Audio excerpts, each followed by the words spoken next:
What's up, you guys? Welcome to the Healthy for the Holidays workshop series, where we are talking about 4 different areas that I really want you to hone in on and stay consistent with during the holiday season. For this talk, we're talking about food. And Lord have mercy, I know food is such a major focus on all the sides, right? As far as like what we're going to be doing, what we're afraid to do, what we're worried about. It's food, food, food, food, food. There's really so much to get into, but I'm going to try to keep this simple for the sake of just, again, it needing to be more simplified. I think actually that speaks to how I feel about it is that there's just so much food talk around the holidays, what to do about it, how to not gain weight, how to do this, what you should be eating, what you shouldn't be eating, what's good for you, what's not good for you, everything under the sun. And I really think that it just leads to just being overly consumed by the topic of food in a situation where I think a lot of us will be helped if we just simplified and just kind of chilled out with the food situation. And I know that's easier said than done. So I'm going to give you some tips on what you can focus on. Again, I am a licensed therapist and a wellness coach. So my tips are going to come more from the coping and the emotional behavioral side and less about calorie counting, macros, what you should be eating, what you shouldn't be eating. It's my approach, in my opinion, that a lot of us kind of know in a general sense where we should be settling as far as like what we're eating and what we're not eating. And then we get all this information from the experts and we kind of overwhelm ourselves with information and decision making, and it just becomes just, and then we end up not eating because we're so confused, or we end up eating too much because we're just, it's a mess. It's a mess. So what I want to say is that simple is going to serve you better. Okay, when you overcomplicate things, that leads to another rule and another piece of advice and another this and another that. And really, we just need to keep it simple, all right, throughout the season, and just pay attention to a couple of basics. Now, I'm going to start with some of the emotional behavioral stuff, because I just honestly, I think that's the solution to a lot of this. Sometimes we will eat more than we're supposed to. Maybe we eat beyond fullness sometimes. Sometimes we undereat. And it's all about finding your balance back to the gray medium where it's neither completely extreme on the overeating side and then also not some extreme restriction or overthinking what you're eating and how it's going to make you feel and all that kind of stuff. Something that I do navigate with my therapy clients a lot is other people's comments on food and their bodies and weight. And so I know it's hard to kind of show up in a healthy way for yourself when you may have other people around you that don't have access to this information. Maybe you might send this information to them, but I know it can be hard to kind of stay focused on what your new approach to food is going to be during this time. But keeping it simple will help you to do that. Okay. So the first thing that I want you to make sure of before we get into what you should and shouldn't be eating, because honestly, y'all, less processed food is better. Nutrient dense wholesome meals are better for us. You know what I'm saying? Like, we know the x's and o's for the most part. We don't have to necessarily get into the details of it, but holiday food does bring in a lot of things that maybe you haven't been eating or that you're working on not eating. So I don't want to completely leave you out in the dark as to what to do about those things. Okay, so the first thing that I recommend to you is honoring your hunger cues. A lot of dieting and a lot of rule following and a lot of meal plan following even can really have you disconnected from what your body is saying. When we get to where we're following what an app is telling us to eat and when a coach is telling us to eat, and when intermittent fasting allows us to eat or what keto allows us to eat, we really don't get an understanding of like, what is my body saying to me? Okay.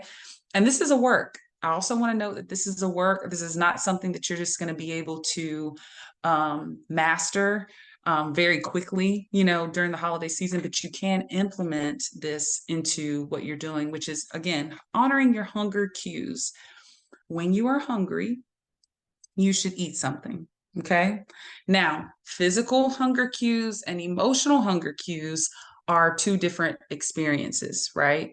So I do want to be mindful of that. A couple of things that I would say that can maybe help you is that hunger cues physically are going to have some sort of physical, may have some sort of physical symptom with them. Your stomach might growl a little bit. You might notice that you have a headache. You might get a little irritable, that sort of thing. When it's emotional, there's usually maybe some trigger that's close by. Maybe something just happened and now all of a sudden I'm hungry for, some French fries, or, I'm in a stressful situation and now I'm craving my favorite food. You know what I mean? So that is something that can maybe help you understand if it's an emotional hunger cue that's going on. Was it accompanied by an intense emotion? Okay. And then also, do I feel like it's more about having a taste for something than being hungry for food? Okay. So if it's like, I have a taste for, and it's like, no, I don't want that. No, I don't want that. No, I don't want that. No, I don't want that. And I just have a specific taste, that may be an indicator that it's coming from more of an emotional place. Now, eating for emotional reasons is a part of our society. It is a part of our humanity. We like foods that taste good and feel good and all that kind of stuff. So I don't want to say that you can't ever eat for emotional reasons. In fact, I would say that the holidays is kind of an emotional reason to eat. I mean, we're eating for emotional excitement, celebration, community. There's a lot of different emotional things that could be happening that could lead to food. But if you're trying to just kind of stay in a more or less a healthy rhythm, it's paying attention to those types of cues. It's going to help you kind of discern. And once you realize what side it's on, you get to decide, right? Okay, so if this is an emotional hunger, maybe I will allow myself to indulge for a bit. But once I'm full, once I'm satisfied, I'm going to stop. Same thing on the physical side. Okay, I'm hungry for real. Like I could eat anything. Um, Maybe that's a sign that you've gotten too hungry and maybe you should have listened to your body earlier, but neither here nor there. You eat when you are hungry and then you stop. Okay. I think it's the balance between the two. All right. Is that I'm going to allow myself to eat. I'm not going to restrict and kind of, rule myself into eating nothing.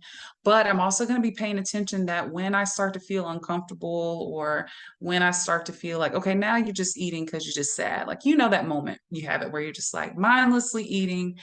And that's why when you have that thought, that's an invitation to pull back and pause. Okay. That's all I would ask that you do is honor your hunger cues, eat when you are hungry, stop when you're full. But if you can't stop completely, at least pause and give yourself time, give your body time to settle for a little bit, either side of that. And in doing that, it allows you to be more mindful and more present. Because, like I referenced, sometimes we just get into a mindless thing where we don't even know that we're eating something, or it's just like the rhythm of it just kind of, we just keep going. You know what I mean? And so, giving yourself time to pause gives you an opportunity on the physical side to let your body signal that maybe you are satisfied at this point, you are full. But on the emotional side, it gives you time to pause and think, is this working? Okay, I was eating for this reason. And, emotional eating isn't all bad in the sense of the word. So, do I still want to do that? You know what I mean? Do I want to maybe try, calling a friend, or, listening to some music, or taking some deep breaths, doing a meditation, going for a walk, all the things that also would help meet some emotional needs. In that pause, you really give yourself power to be able to figure out if this is the right strategy for moving forward or not. Again, no room for shame around it. We're just making a decision and we're being mindful about it. So number one is to honor your hunger cues. Number two is more of what I just referenced is got to let go of the shame. Okay. If you overeat, if you eat for emotional reasons, the last thing that's going to help you is to beat yourself up and wallow in that and even speak that out loud. Have y'all been around, either you've been around yourself or you've been around someone else that kind of like it has that self-loathing type of aspect to what they've eaten. All of that comes from a personal internal struggle with it. And so we're not going to judge that, but I want you to decide, I'm not going to do that. Okay. I'm going to decide when and how I'm going to eat. And when I get done, I'm going to allow myself to move on. Just going to allow myself to move on. The more you wallow in it, the more emotional stuff that comes up, the more you feel like eating some more because you feel bad about eating before. And it really can just become a hamster wheel that makes your experience of the holidays unpleasant. So let go of self loathing, let go of the shame of what you ate. Maybe even let go of having to talk about, oh, I feel so fat. I shouldn't have ate that. Some of the stuff that we do to ourselves, you're affirming that. You're saying that out loud. You may be even signaling to other people that they can join in critiquing what you've been eating or critiquing what they've been eating. And the next thing you know, you're in this unhealthy, environment of food talk when it's a meal and we move on. It's a situation that happens. Maybe I overate and then I move on. Okay. And lastly, with that, I would say that if you do overeat, or eat past fullness, the answer is not to then completely restrict. Okay. I've talked before about the restrict binge cycle that accompanies most diets, where you're under eating, and then your body is lacking nutrients, your body is lacking energy. And so your body starts to fight against that restriction that you've implemented. And then that sends you into an overeating, an overeating or binging situation. I want you all to know that that cycle can be created even outside of a diet. It's just about the restriction and about the how that sets you up for another binge. Whether that's this diet or that diet, it doesn't matter. Or if it's just how you're navigating the holidays, that will still probably result in overeating later. So the best thing that you can do is make peace with what you did and what happened. Enjoy what you ate, move on from it.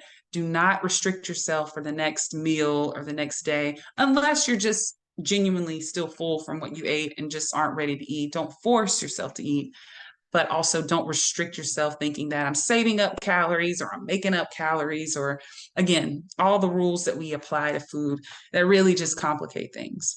I ate beyond fullness at this meal, and now it's time for me to eat again. I'm hungry again, and I'm going to just try to go back to a normal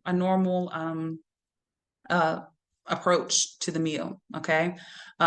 You may be less hungry than you were before, but that intentional restricting is really what I'm talking about, where I'm not going to eat when I am hungry because I overate yesterday. That's where I think people kind of get into murky water, or, doing large detoxes after the holiday weekend. If you have eaten and gone out and done things over the weekend or the holiday, a lot of what you're experiencing is going to be bloat and inflammation and water retention. Okay. It is not necessarily that you gained 5 pounds, 10 pounds, whatever the case may be over the weekend. That is not how our bodies work. Okay. And so most of that will resolve itself as you get back to normal, not as you restrict, but as you just get back to normal, stay hydrated, eat less processed food, eat foods that are nutrient dense, vegetables, fruits, meats, all of that is really the best bet. Okay. Last thing is to set some boundaries with the food police. And y'all know the food police in your family. You might be one of the food police in your family. Who knows? We'll see. We'll see who's who this holiday season, but you are going to have to set some boundaries with the food police in your family, or in whatever environment you may be in during the holiday season. When there is food around, because of diet culture, because of how we've been influenced by society around food and food choices, you are probably going to have somebody who says something either about their eating, your eating, or just food at large, bodies, whatever. They're going to say something.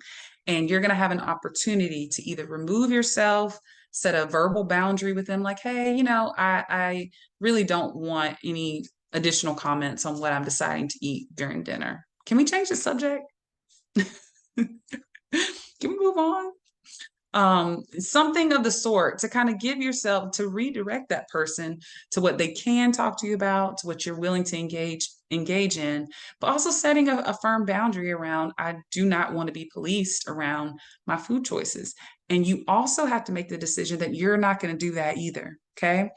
So sometimes we can not want other people to do it, and that should be respected separately.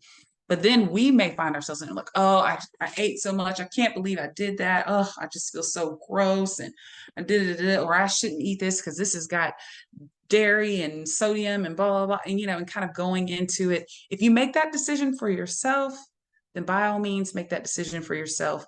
But if there's really no need to articulate that out loud, otherwise you become the food police for someone else, if that makes sense. You know what I mean? So set boundaries with other people and with yourselves around the just being consumed, the all consuming thoughts around, what we're eating, when we're eating, what we're not eating, what diet I'm on, what I'm doing, all of this kind of stuff. It really is just feeding into your own psyche.